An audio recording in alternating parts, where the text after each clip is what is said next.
నెల 18వ తారీఖున కొత్తగూడెంలో జరిగే ఐఎఫ్టియు విలీన సభను ఈ నెల 18వ తారీఖున కొత్తగూడెంలో జరిగే ఐఎఫ్టియుల విలీన సభను ఈ నెల 18వ తారీఖున కొత్తగూడెంలో జరిగే ఐఎఫ్టియుల విలీన సభను ఈ నెల 18న కొత్తగూడెంలో జరిగే ఐఎఫ్టియుల విలీన సభను ఈ నెల 18న ఐఎఫ్టియు విలీన సభను వర్ధిల్లాలి భారత కార్మిక సంఘాల సమాఖ్య భారత కార్మిక సంఘాల సమాఖ్య ఐఎఫ్టియు జిందాబాద్ జిందాబాద్ జిందాబాద్ ఐఎఫ్టియు జిందాబాద్ జిందాబాద్ జిందాబాద్ ఐఎఫ్టియు జిందాబాద్ పోరాటం కేంద్ర రాష్ట్ర ప్రభుత్వాలు అనుసరిస్తున్న కార్మిక వ్యతిరేక విధానాలకు వ్యతిరేకంగా పోరాటం కేంద్ర రాష్ట్ర ప్రభుత్వాలు అనుసరిస్తున్న కార్మిక వ్యతిరేక విధానాలకు వ్యతిరేకంగా పర్మనెంట్ చేయాలి కాంట్రాక్ట్ కార్మికులందరినీ వెంటనే పర్మనెంట్ చేయాలి కాంట్రాక్ట్ కార్మికులందరినీ వెంటనే కనీస వేతనం నెలకు 26,000 రూపాయలు కాపాడుకుందాం ప్రభుత్వ పరిశ్రమలను కాపాడుకుందాం ప్రభుత్వ పరిశ్రమలను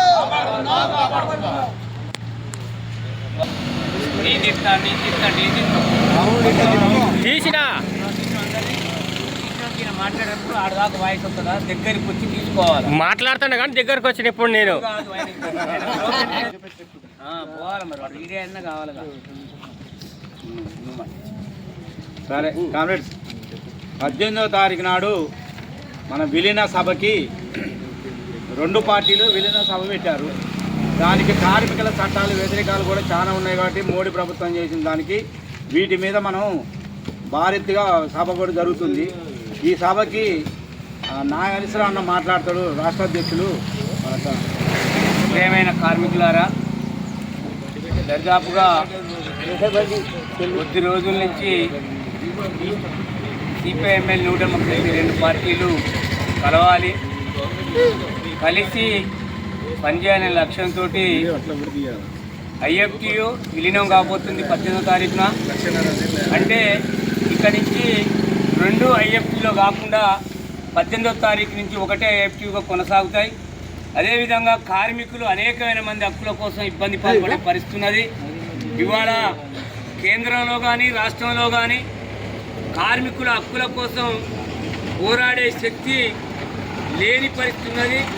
దాన్ని నెరవేర్చుకొని అదేవిధంగా ఇవాళ కార్మికుల యొక్క గోడుని పట్టించుకునే ప్రభుత్వాలు కానీ రాష్ట్రాలు కానీ లేవు. ఒక విప్లవ కార్మిక సంఘాలుగా ఐఎఫ్టియు గతంలో పోరాడి తీసుకొచ్చిన హక్కుల్ని ఇవాళ చేసుకునే పరిస్థితి ఉన్నది. అదేవిధంగా సింగరేణిలో లాభాల బోనసులు రావడం అంటే అది ఐఎఫ్టియు పుణ్యమే అని చెప్పుకోవాలా. అదేవిధంగా ఇవాళ చట్టాలను నిలదీయటంలో కూడా ఐఎఫ్టియు ముందంజలో ఉంది.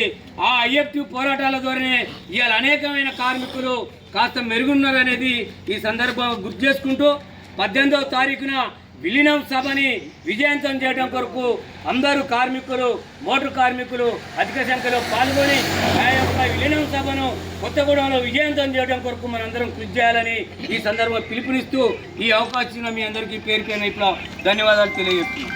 సరే కామ్రేడ్, వివరాలు మనందరికీ రాష్ట్ర అధ్యక్షులు రాసిద్దినన్న మాట్లాడాలని. అధ్యక్షులు మోహన్ రావు అన్నకి,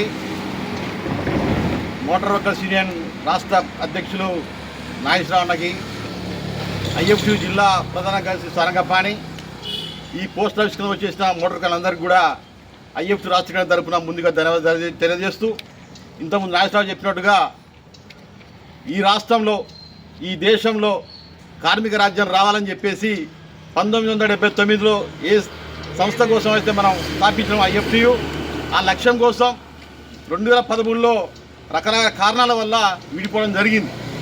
ఏది ఏమైనా విడిపోవడం వల్ల నష్టం జరుగుతుంది కార్మిక వర్గానికి, కలిసి ఉంటేనే ఈ దేశంలో కార్మిక వర్గానికి లాభాలు జరుగుతాయని చెప్పి ఉద్దేశంతో మన ఐఎఫ్టియు 2 రాష్ట్రాల దేశవ్యాప్తంగా ఉన్న ఐఎఫ్టియు కలిసి మాట్లాడుకొని దేశవ్యాప్తంగా ఉన్న 2 ఐఎఫ్టీలు ఈ 18వ తారీఖున జరిగే రాష్ట్ర సదస్సులో ఒకటే విధంగా ముందుకు రావడం జరుగుతుంది. ఇంతకుముందు మన నాగేశ్వరరావు చెప్పినట్టుగా మన చట్టాలు కానీ మన హక్కులు కానీ ఇప్పుడున్న పాలకులు, అది బీజేపీ ప్రభుత్వం కానీ కాంగ్రెస్ ప్రభుత్వం కానీ కాలరాస్తున్న ఈ సమయంలో ప్రధానంగా 44 చట్టాలని 4 కోళ్లుగా విభజించి కార్మిక హక్కులన్నీ కారాస్తున్న ఈ తరుణంలో ఐఎఫ్టీ కావడం చాలా సంతోషకరం. ఇప్పుడు దేశవ్యాప్తంగా ఒకటే ఐఎఫ్టీ ఉంటుంది, వేరే ఐఎఫ్టీ లేదు ఇక. కాబట్టి 18 తారీఖు జరిగే ఈ సదస్సుకి వీళ్ళందరూ రావాలని చెప్పేసి కోరుకుంటూ ఈ అవకాశం ఇచ్చిన మీ అందరూ కూడా పేరు పేరు తెలియజేస్తూ ముగిస్తున్నాం. కామ్రేడ్స్, ఇప్పుడు రాజేంద్ర అన్న వివరాలని చెప్పిండు. సారంగపాణి అన్న కూడా మాట్లాడాలి.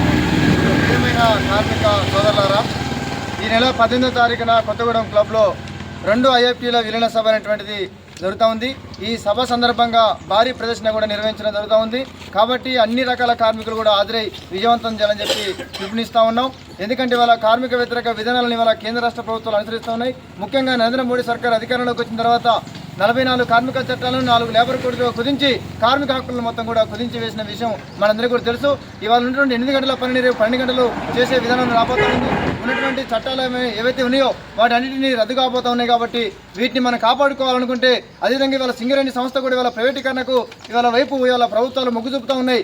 ఈ ప్రైవేటీకరణ అయితే ఇవాళ మనకు ఉపాధి అవకాశాలు కూడా లేకుండా పోతాయి. కాబట్టి ఇవాళ ప్రభుత్వ రంగ సంస్థలను కూడా కాపాడుకోవాల్సిన అవసరం ఉంది. అదేవిధంగా కనీస వేతనం నెలకు 26,000 రూపాయలు ఇవ్వండి ఇవాళ కార్మిక కుటుంబాలు బతికేటువంటి స్థితి లేదు. కాబట్టి కనీస వేతనం అసంఘటిత రంగ కార్మికులకు కనీస వేతనం నెలకు 26,000 రూపాయలు ఇవ్వాలని చెప్పి కూడా డిమాండ్ చేస్తా ఉన్నాం. అదేవిధంగా కాంట్రాక్ట్ కార్మికులు ఎవరైతే ఉన్నారో అన్ని వివిధ విభాగాలలో పనిచేస్తున్నటువంటి అవుట్ సోర్సింగ్ కాంట్రాక్టు కార్మికులు ఎవరైతే ఉన్నారో వాళ్ళందరినీ కూడా పర్మనెంట్ చేయాలని చెప్పి డిమాండ్ చేస్తా ఉన్నాం. ప్రభుత్వం ఆల్రెడీ హామీ ఇచ్చింది. కేంద్ర ప్రభుత్వం కానీ రాష్ట్ర ప్రభుత్వం కానీ ఎన్నికల ముందు అధికారంలోకి వచ్చే ముందు మీకు కార్మికుల హక్కులను మేము కాపాడుతాం, మిమ్మల్ని అందరం కూడా పర్మనెంట్ చేస్తాం, మీ వేతనాలు పెంచుతామని చెప్పి హామీలు ఇచ్చారు. ఇవాళ ఎన్నికలు అయిపోయి అసెంబ్లీ పార్లమెంట్ ఎన్నికలు అయిపోయి సంవత్సరం అయిపోయి 2వ సంవత్సరం గడుస్తున్నా కూడా కార్మికుల సమస్యలు ఏ ఒక్కరు కూడా